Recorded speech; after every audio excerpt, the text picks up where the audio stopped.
Hello students, आज constitutional law की इस क्लास में हम आर्टिकल 14 पर चर्चा करेंगे। हमारे पिछले लेक्चर्स में हम लोग आर्टिकल 13 तक बात कर चुके थे। जैसा कि आप लोगों को पता है कि कॉन्स्टिट्यूशन हमें 6 फंडामेंटल राइट्स प्रोवाइड करवाता है, जिसमें से आज हम लोग फर्स्ट फंडामेंटल राइट की बात करेंगे, राइट टू इक्वलिटी की, जो आर्टिकल 14 से लेकर आर्टिकल 18 तक में दे रखा है। आर्टिकल 14 राइट टू इक्वलिटी का सामान्य नियम प्रतिपादित करता है और आर्टिकल 15, 16, 17 और 18 जो है इसके विशिष्ट उदाहरण पेश करते हैं। तो आइए हम लोग आज आर्टिकल 14 पर चर्चा करते हैं। आर्टिकल 14 की लैंग्वेज मैं आपके सामने पढ़ती हूँ। राज्य भारत के राज्य क्षेत्र में किसी व्यक्ति को विधि के समक्ष समता से या विधियों के समान संरक्षण से वंचित नहीं करेगा। State shall not deny to any person equality before the laws और equal protection of the laws within the territory of India. ठीक है, अर्थात राज्य के ऊपर दायित्व डाला गया है यहाँ पर कि राज्य किसी भी व्यक्ति को, यहाँ पर व्यक्ति शब्द का यूज लिया गया है। अभी थोड़ी देर बाद हम लोग इसमें से एलिमेंट निकाल कर डिस्कस करेंगे। ठीक, अब देखिए, राज्य किसी भी व्यक्ति को किस चीज से वंचित नहीं करेगा? विधि के समक्ष क्षमता से यानी कि इक्वलिटी बिफोर द लॉज और विधियों के समान संरक्षण से यानी कि equal protection of the laws, इनसे वो मना नहीं करेगा। ठीक है, अब देखिए आर्टिकल 14 पर आगे बढ़ने से पहले हम लोग एक कंसेप्ट समझ लें, तो वो बहुत जरूरी है। Rule of law. Rule of law means विधि का शासन। ठीक है ना। रूल ऑफ लॉ का मतलब होता है बेटा supremacy of law. Rule of law का मतलब क्या होता है? Supremacy of law. Supremacy of law मतलब विधि की सर्वोच्चता। रूल ऑफ लॉ का जो कंसेप्ट है वो A.V. डाइसी ने अपनी बुक कॉन्स्टिट्यूशन ऑफ इंग्लैंड में फर्स्ट टाइम इंट्रोड्यूस किया था। इस कंसेप्ट को इंडिया के कॉन्स्टिट्यूशन में भी डाला गया। हमने A.V. डाइसी का एक कंसेप्ट डराइव करा है। अच्छा, सबसे पहले हम इसका मतलब समझते हैं कि रूल ऑफ लॉ या विधि के शासन का मतलब क्या होता है। तो इसका मतलब होता है विधि की सर्वोच्चता, अर्थात विधि सबसे सर्वोपरि है, विधि सबसे सर्वोच्च है, विधि से सर्वोच्च कोई नहीं है। विधि सभी व्यक्तियों को समान रूप से देखती है, समान रूप से उनको ट्रीट करती है। ठीक है ना। तो ये इसका मतलब हुआ। अब क्वेश्चन ये राइज होता है कि ये जो रूल ऑफ लॉ हमने हमारे इंडियन कॉन्स्टिट्यूशन में अडॉप्ट किया है वो कहाँ है, इसके बारे में प्रोविजन। तो देखिए, रूल ऑफ लॉ के बारे में प्रोविजन हमारे इंडियन कॉन्स्टिट्यूशन में दो जगह पर है। एक तो है प्रेम्बल में। फर्स्ट तो हम इसे प्रेम्बल में देखते हैं, equality of status end of opportunity जो हम पढ़ते हैं। ठीक है। सेकेंड हम लोग इस रूल ऑफ लॉ को देखते हैं आर्टिकल 14 में। कहाँ देखते हैं बेटा? आर्टिकल 14 में। आर्टिकल 14 रूल ऑफ लॉ की ही बात करता है, ये रूल ऑफ लॉ को ही आगे बढ़ाता है, रूल ऑफ लॉ का कंसेप्ट प्रस्तुत करता है। ठीक है। अब देखिए, अब आते हैं हम लोग आर्टिकल 14 की लैंग्वेज पर कि कैसे ये रूल ऑफ लॉ का कंसेप्ट फॉलो कर रहा है। आर्टिकल 14 जैसे मैंने अब आपको बताया था, कुछ स्पेशल मैं यहाँ पर ये जो इसकी जो टर्म्स है इनको अंडरलाइन करती हूँ और मैं अभी इनको आपको समझाऊंगी। ठीक है।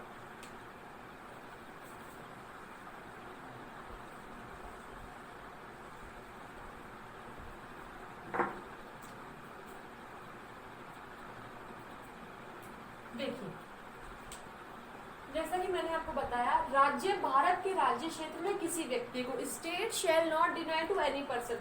तो सबसे पहले आर्टिकल 14 की लैंग्वेज में किसकी बात की गई है? व्यक्ति की। किसकी बात की गई है? व्यक्ति यानी कि पर्सन की। तो ध्यान देने की बात यह है कि यहाँ पर व्यक्ति शब्द में, पर्सन वर्ड में दोनों ही व्यक्ति इंक्लूड है, वेदर सिटीजन और नॉन सिटीजन। भारत के राज्य क्षेत्र में रहने वाला चाहे नागरिक हो चाहे गैर नागरिक हो, उन दोनों को ही आर्टिकल 14 जो है विधि की समानता उपलब्ध करवाता है। ठीक है ना। तो यहाँ पर पर्सन में दोनों इंक्लूड हो गए। क्या इंक्लूड हो गए? चाहे वो सिटीजन हो चाहे वो नॉन सिटीजन हो। ठीक है। फिर उसके बाद आगे चलते हैं, फिर बात करते हैं यहाँ पर क्या क्वेश्चन ये आता है हमारे सामने कि क्या इस व्यक्ति शब्द में विधिक व्यक्ति भी इंक्लूड है? लीगल पर्सन भी क्या पर्सन शब्द में शामिल माना जाएगा?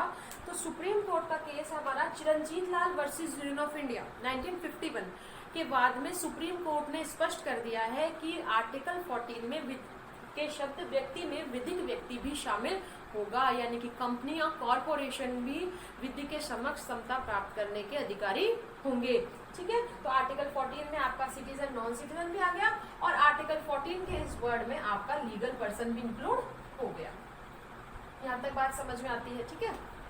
अब देखिए, अब हम लोग बात करते हैं आगे विधि के समक्ष समता या विधियों के समान संरक्षण। ये दोनों कंसेप्ट आर्टिकल 14 की बहुत इंपॉर्टेंट कंसेप्ट है। अब हम एक एक कंसेप्ट पर चर्चा करेंगे। हम लोग सबसे पहले बात करेंगे विधि के समक्ष समता की, यानी कि इक्वलिटी बिफोर लॉ।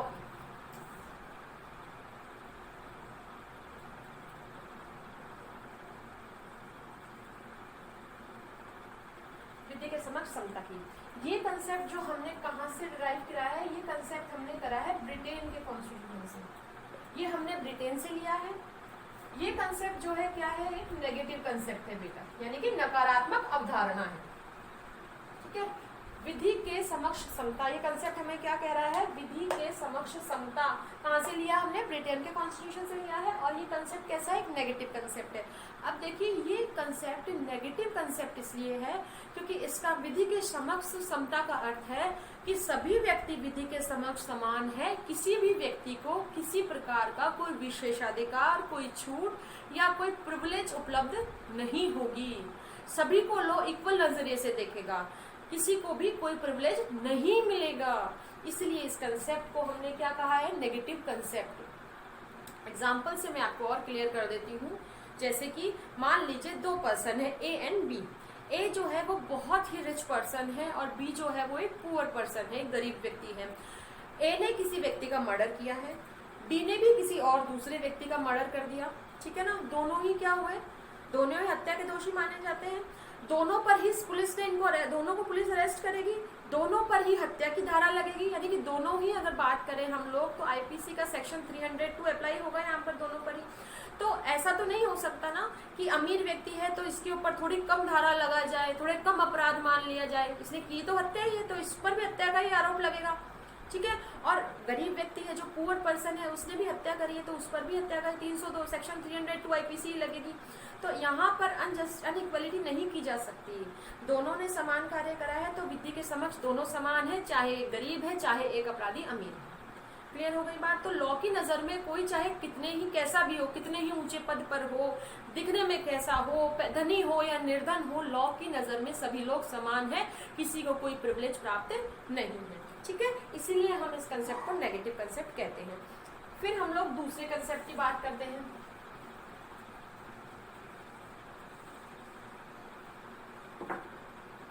दूसरा कंसेप्ट बेटा हमें क्या कहता है, ये कहता है विधियों के समान संरक्षण से, ये बात करता है इक्वल प्रोटेक्शन ऑफ लॉज की, इक्वल प्रोटेक्शन ऑफ लॉज, ठीक है। विधि का समान संरक्षण, ये जो कंसेप्ट है ये हमने डराइव किया है, लिया है यूएसए के कॉन्स्टिट्यूशन से, अमेरिका के संविधान से हमने इसे लिया है। और ये जो कंसेप्ट है, ये कंसेप्ट कैसा है, पॉजिटिव कंसेप्ट है, ठीक है, यानी कि एक सकारात्मक अवधारणा है। अब समझिए क्या कहा गया है इसे, इक्वल प्रोटेक्शन ऑफ लॉज, विधियों का समान संरक्षण। इसे पॉजिटिव कॉन्सेप्ट इसलिए कहा जाता है क्योंकि इसके अनुसार विधि समान व्यक्तियों के साथ समान व्यवहार करेगी, समान के साथ समान, न कि असमान के साथ समान। इस कंसेप्ट से मुझे जेनिंग्स की बात एक याद आ रही है। उनके अनुसार alike should be treated like, not then unlike should be treated alike, ठीक है ना। अर्थात समान के साथ समान व्यवहार किया जाना चाहिए, न कि असमान के साथ समान। मतलब जो लोग समान हैं, जो एक समान वर्ग के हैं, एक क्लास के हैं, उनके साथ आप इक्वल ट्रीटमेंट करिए, न कि अनइक्वल लोगों के साथ आप इक्वल ट्रीटमेंट करिए। नहीं तो इक्वलिटी कहाँ होगी, जस्टिस कहाँ होगा, ठीक है ना भाई। न्याय होना ही नहीं चाहिए, न्याय दिखना भी तो चाहिए, इस तरीके से आप करिए, ठीक है। तो कहने का मतलब है समान के साथ समान व्यवहार, न कि असमान के साथ समान व्यवहार, ठीक है। जैसे कि हम लोग बात करते हैं, हमने जैसे एक उदाहरण से स्पष्ट करती हूँ मैं आप लोग को इसको। ए और बी ने, जैसे हमने पिछले एग्जाम्पल में देखा था, ए ने एक्स का मर्डर किया, बी ने वाई का मर्डर किया, दोनों ने मर्डर किया, दोनों के खिलाफ प्रोसीडिंग चलेगी कोर्ट में, ठीक है ना। अब दोनों ही, ए भी अपनी तरफ से अपने एडवोकेट को प्रस्तुत कर रहा है, बी भी अपनी तरफ से अपना तर्क रख रहा है। ठीक है ना। तो ऐसा तो नहीं है कि ए ज्यादा अमीर है तो उसको ही केवल कोर्ट में एडवोकेट से के थ्रू बात रखने का वो प्रोटेक्शन दिया जाएगा, या उसी को कुछ विधिक अधिकार उसी के बनते हैं, गरीब व्यक्ति के विधिक अधिकार नहीं बनते हैं, ऐसा तो नहीं है। ठीक है ना। तो दोनों को ही अपनी बात रखने का कोर्ट में समान अवसर दिया जाएगा। तो दोनों को ही क्या दिया जा रहा है, इक्वल प्रोटेक्शन ऑफ लॉस। ठीक है ना। क्यों, विधियों का समान संरक्षण दोनों को ही प्राप्त है। और दोनों ही किस वर्ग के हो गए बेटा, समान वर्ग के, क्योंकि दोनों ही क्या हो गए, दोनों ही अक्यूज्ड है, दोनों ही अपराधी हैं। ठीक है ना। दोनों ही हत्या के अपराध में अरेस्ट करे गए हैं, दोनों के ही खिलाफ न्यायालय में मुकदमा चलना है, दोनों ही के खिलाफ कार्यवाही होगी। तो दोनों ही जो है उनके खिलाफ समान कार्यवाही होगी, दोनों ही अपने अपने तर्क न्यायालय के समक्ष प्रस्तुत करेंगे, जो न्यायालय उनको भी सुनेगा न्यायालय। तो दोनों को ही समान अवसर न्यायालय अपनी बात रखने का देगा। क्यों, क्योंकि वो समान वर्ग के व्यक्ति हैं। ठीक है ना। तो कहने इस उदाहरण से क्या स्पष्ट हुआ कि समान लोगों के साथ समान व्यवहार करना। ठीक है। अब देखिए, इस जो ये समान विधियों के समान संरक्षण है, ये तो केवल इसका एक पहलू था, इसका दूसरा पहलू भी है हमारे सामने। वो ये कहता है जिसको जितनी आवश्यकता होगी विधि उसको उतना ही संरक्षण यानी कि उतनी ही प्रोटेक्शन प्रोवाइड करवाएगी। मतलब आवश्यकता अनुसार संरक्षण, जिस संरक्षण की यहाँ बात करी गई है वो आवश्यकता अनुसार दिया जाएगा। फॉर एग्जाम्पल, ए और बी, ए ने मर्डर किया था किसी रिक्शा वाले का, किसी सामान्य व्यक्ति का। ठीक है ना। उसको जो है जेल में रखा गया 5-7 व्यक्तियों के साथ में, 5-7 जो पहले से अपराधी जेल में बनते, एक सामान्य के जेल में उसको डाल दिया गया।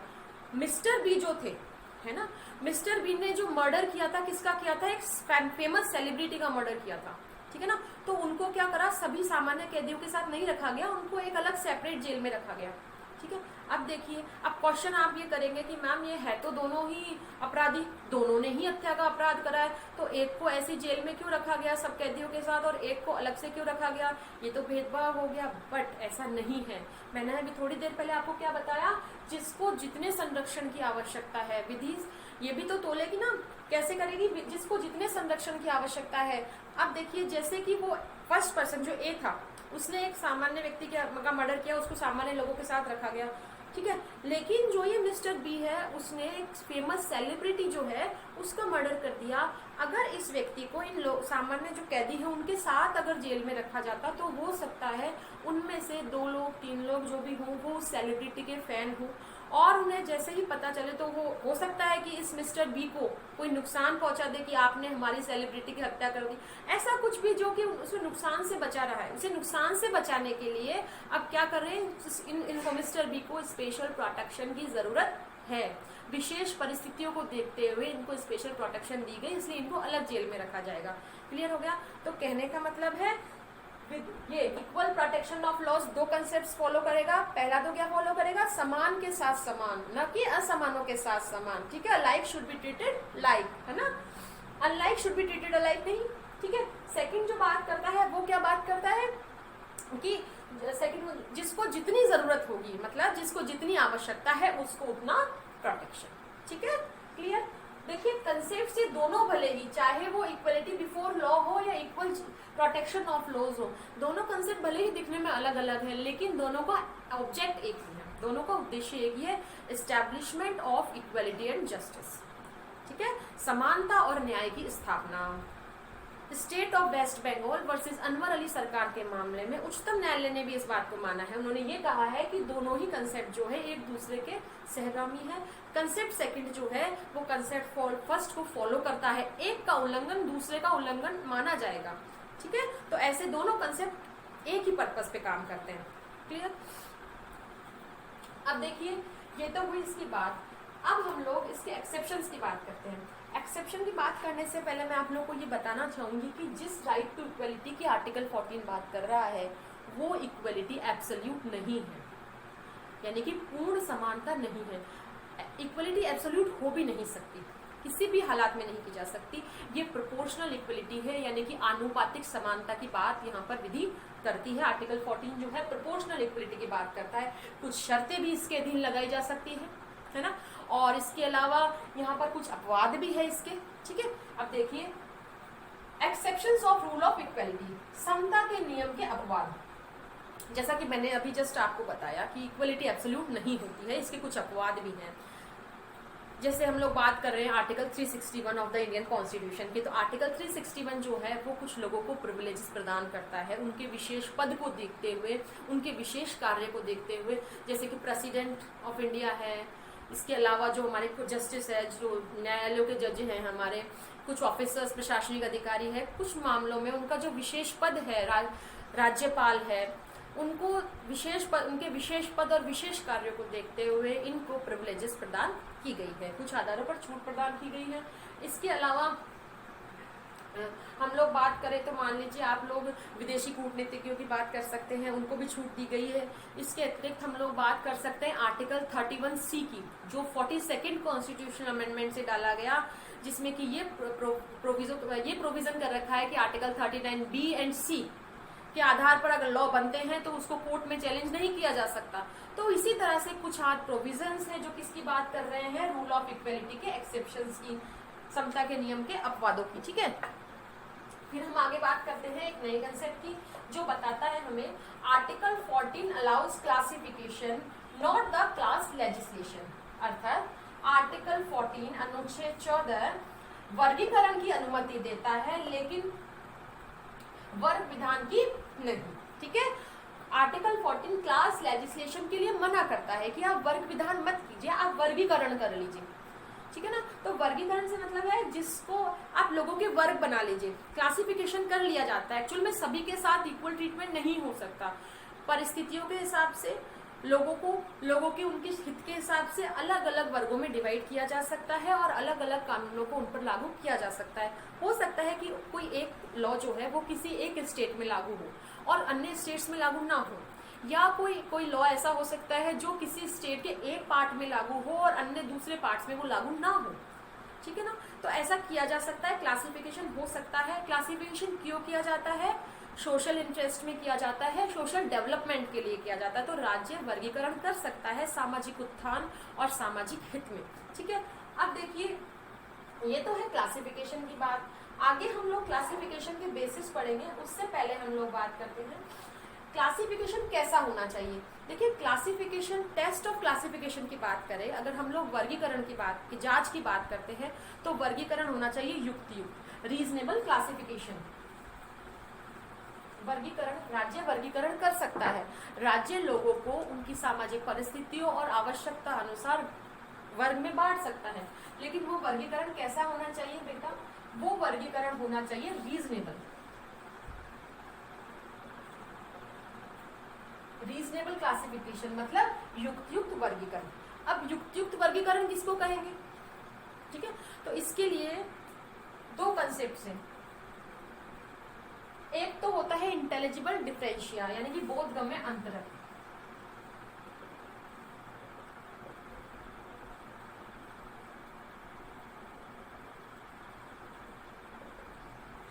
एक होता है relation between differentia and object of legislation या ऑब्जेक्ट ऑफ पर्टिकुलर एक्ट, जो भी है आपका, ठीक है ना। अभी मैं बताती हूँ। देखिए वर्गीकरण तो राज्य कर सकता है, लेकिन वर्गीकरण कैसा होना चाहिए बेटा, युक्तियुक्त वर्गीकरण होना चाहिए, रीजनेबल वर्गीकरण होना चाहिए। तो सवाल ये होता है कि रीजनेबल क्लासिफिकेशन या युक्तियुक्त वर्गीकरण कहेंगे किसे। तो युक्तियुक्त वर्गीकरण से तात्पर्य है दो चीजों से है कि जब ये दो एलिमेंट्स इंक्लूड हो जाएंगे तो समझ लिया जाएगा कि वो क्लासिफिकेशन रीजनेबल क्लासिफिकेशन है। फर्स्ट है इंटेलिजिबल डिफरेंशिया, यानी कि बोधगम्य अंतरक, अर्थात ऐसा अंतरक, ऐसा क्लासिफिकेशन होना चाहिए। भाई क्लासिफिकेशन होगा तो अंतर करेगा उस वर्ग में और अन्य वर्गों में, कि वो विधि उस वर्ग पर ही क्यों लागू है, उसका ही संरक्षण क्यों कर रही है, अन्यों को की तरफ ध्यान क्यों नहीं दे रही है, अन्यों के साथ क्यों भेदभाव किया जा रहा है। तो ये जो अंतरक है ये कैसा होना चाहिए, बोधगम्य, इंटेलिजिबल, मतलब एक सामान्य, एक जनरल प्रूडेंट पर्सन को समझ में आने वाला होना चाहिए ना, बोधगम्य होना चाहिए, ठीक है। जब तो वो ठीक है तब तो उसे रीजनेबल क्लासिफिकेशन कहेंगे, जब वो इजीली समझ में आएगा। दूसरी बात होती है बेटा उस अंतरक और अधिनियम के उद्देश्य, जो भी प्रश्नगत अधिनियम है उसमें और उस अंतरक में आपस में रिलेशन होना चाहिए, संबंध होना चाहिए। जब ये दो एलिमेंट्स आपके प्रूफ हो जाएंगे तो इसका मतलब वो क्लासिफिकेशन क्लस्टर क्लासिफिकेशन हो जाएगा, रीजनेबल क्लासिफिकेशन। ठीक है, तो ये हो गई रीजनेबल क्लासिफिकेशन की बात। अब हम लोग आगे बात करते हैं क्लासिफिकेशन के लिए हम लोग कुछ बेसिक्स की चर्चा करेंगे आगे। उससे पहले मैं आपको एक इम्पॉर्टेंट टॉपिक और यहाँ पे बताना चाहूंगी, न्यू डायमेंशन ऑफ इक्वलिटी, यानी कि समता का नया आयाम। प्रोटेक्शन अगेंस्ट आर्बिट्रेरीनेस, यानी कि मनमानेपन के विरुद्ध संरक्षण। देखिए अभी पहले तक तो क्लासिफिकेशन जो है, आर्टिकल 14 जो है केवल वर्गीकरण पर आधारित था कि भाई युक्तियुक्त वर्गीकरण कर दिया, लेकिन अब EP Royappa versus state of Tamil Nadu 1974 के बाद में सुप्रीम कोर्ट ने यह निर्धारित किया कि क्लासिफिकेशन की, रीजनेबल क्लासिफिकेशन की जो अवधारणा है वो ठीक है, समय और परिस्थितियों के हिसाब से उस समय ठीक थी, लेकिन अब चूंकि समय और परिस्थितियां बदल चुकी है, निरंतर देश डेवलप हो रहा है, तो इस आधार पर अब जो है आर्टिकल 20 आर्बिट्रेटरीनेस के विरुद्ध भी संरक्षणता प्रदान करता है। मनमानेपन के विरुद्ध संरक्षण आर्टिकल 14 का उद्देश्य है। तो देखिए समता का नया, अब यहाँ पर आर्बिट्रेटरीनेस से क्या मतलब हुआ, मनमानेपन से ये मतलब हुआ कि राज्य जो है या फिर राज्य के प्रशासनिक अधिकारी मनमानेपन तौर से, है ना, जैसा कि वे चाहे वैसा ही वर्गीकरण नहीं कर सकते हैं। ठीक है ना, उस क्लासिफिकेशन को जो वो वर्गीकरण करेंगे या जो वो लॉज लागू कर रहे हैं लोगों पर या किसी पर्टिकुलर क्लास के ऊपर, वो जस्टिफाई होना चाहिए। ऐसे ही वो मनमानेपन से, ऐसे नहीं कि कोई भी लॉ लागू कर देंगे, क्योंकि मनमानापन और समता दोनों ही क्या है, एक दूसरे के विरोधी होते हैं, एक दूसरे के शत्रु माने जाते हैं। जहां पर आर्बिट्रेटरीनेस होगी वहां पर इक्वलिटी हो ही नहीं सकती। ठीक है ना, इसलिए ये कहा गया है कि आर्टिकल 14 जो है वो प्रोटेक्शन कर रहा है, किसके अगेंस्ट प्रोटेक्ट कर रहा है, आर्बिट्रेटरीनेस के खिलाफ। ठीक है, अब देखिए अब हम लोग बात करेंगे बेसिस ऑफ क्लासिफिकेशन की।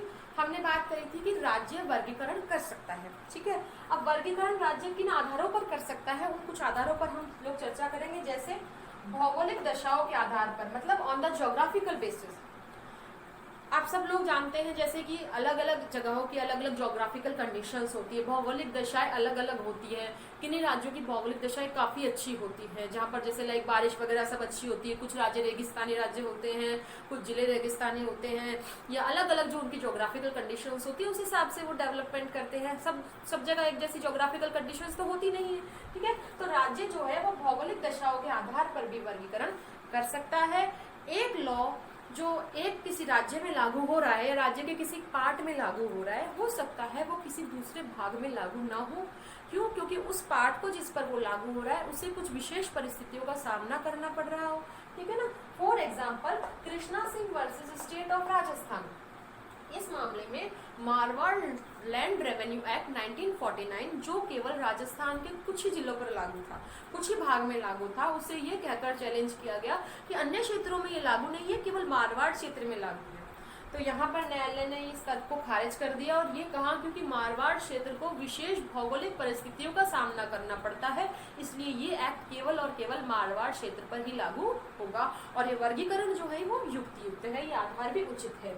सेकंड हम बात करते हैं राज्य के पक्ष में विभेद, मतलब फेवर ऑफ स्टेट, है ना, discrimination in the favour of state. राज्य भी एक इकाई है, ध्यान रखिए, है ना, राज्य भी एक वर्ग हो सकता है, राज्य के पक्ष में भी डिस्क्रिमिनेशन किया जा सकता है, क्योंकि राज्य का ऑब्जेक्ट क्या होता है, पूरा सोशल वेलफेयर करना, सोसाइटी के इंटरेस्ट में काम करना, सोशल डेवलपमेंट करना। तो इन सब चीज़ों को ध्यान में रखते हुए राज्य क्या कर सकता है, जैसे मान लीजिए कहीं किसी की भूमि का अधिग्रहण करना है, ठीक है ना, किसी पर्टिकुलर बिजनेस में मोनोपोली स्थापित करनी है, ठीक है ना, in the interest of society, ठीक है, या फिर मान लीजिए कोई ऐसा लॉ बनाना है, कोई ऐसा रूल्स रेगुलेशंस बनाने हैं जो केवल प्राइवेट इंस्टीट्यूशंस पर ही लागू है, गवर्नमेंट इंस्टीट्यूशंस पर लागू नहीं है।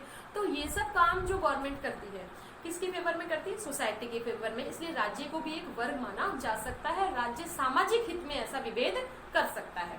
ठीक है, अब बात करते हैं हम लोग थर्ड बेस की, कर विधान, यानी कि टैक्सेशन लॉज जो होते हैं, राज्य डिसाइड कर सकता है और पूर्ण अधिकार भी है उसको कि किन किन ऑब्जेक्ट्स पर, किन प्रोडक्ट्स पर टैक्स लगेगा, कौन कौन या किस स्लैब में टैक्स पे करेंगे, कितनी इनकम वालों को टैक्स से छूट होगी, कौन कितना टैक्स भरेगा, ये सब कौन डिसाइड करेगा, राज्य डिसाइड करेगा। ठीक है ना, तो टैक्सेशन लॉज के आधार पर क्लासिफिकेशन किया जा सकता है।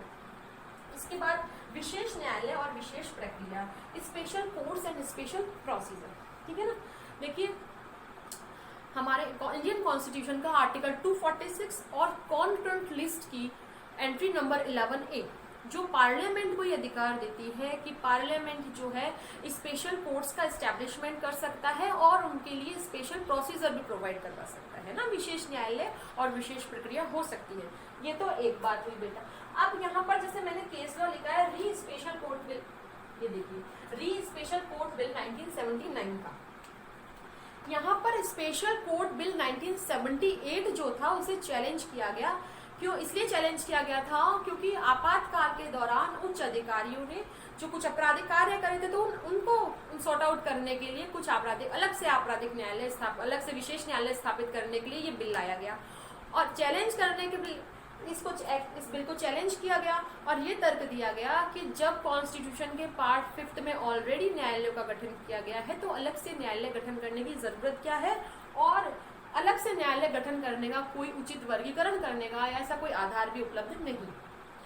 सुप्रीम कोर्ट ने इस तर्क को खारिज कर दिया और ये कहा कि आर्टिकल 246 इंडियन कॉन्स्टिट्यूशन और entry number 11 of the concurrent list parliament को ये पावर देती है कि वो स्पेशल कोर्ट्स को एस्टैब्लिश कर सकती है और उनके लिए स्पेशल प्रोसीजर भी एस्टैब्लिश कर सकती है, ठीक है। इसके तहत ये किया गया। और दूसरी रही बात वर्गीकरण के आधारों की, तो उसके लिए इस बिल में अपराधियों का भी अलग वर्ग था और अपराध का भी अलग वर्ग था, तो इसलिए ये युक्त वर्गीकरण पर आधारित था बेटा, ठीक है। तो यहाँ पर इसको ठीक कराया गया। नेक्स्ट, प्रशासनिक प्राधिकारियों की विवेकीय शक्ति यानी कि डिस्क्रिशनरी पावर्स एडमिनिस्ट्रेटिव ऑफिसर्स की। तो देखिए कई बार क्या होता है कि लॉ सारे के सारे कोई अधिनियम बना दिया जाता है, एक अधिनियम बना दिया और उसके तहत जो है प्रशासनिक अधिकारियों को पावर दे दी कि वो अब क्लासिफिकेशन अपने आधार पर कर ले। लेकिन होता ये है कि राज्य का एक कर्तव्य भी होता है कि मान लीजिए एक एक्ट बनाया और उस एक्ट में सारा का सारा डिटेल्स में डिसाइड कर दिया कि क्लासिफिकेशन कैसे किया जाएगा, रूल्स रेगुलेशन डाल दिए, इस नियम के तहत किया जाएगा। फिर वहां पर प्रशासनिक अधिकारियों को मनमानी करने की कोई जगह नहीं रह जाती उनके लिए मनमानी करने की, ठीक है ना। वो बिना मनमानी करे ही वर्गीकरण कर देते हैं और ऐसा वर्गीकरण उचित होता है, ठीक है ना। तो जनरली प्रशासनिक अधिकारियों द्वारा भी उनकी विवेकी शक्ति के आधार पर भी वर्गीकरण किया जाता है, लेकिन वो वर्गीकरण मनमाना नहीं होना चाहिए।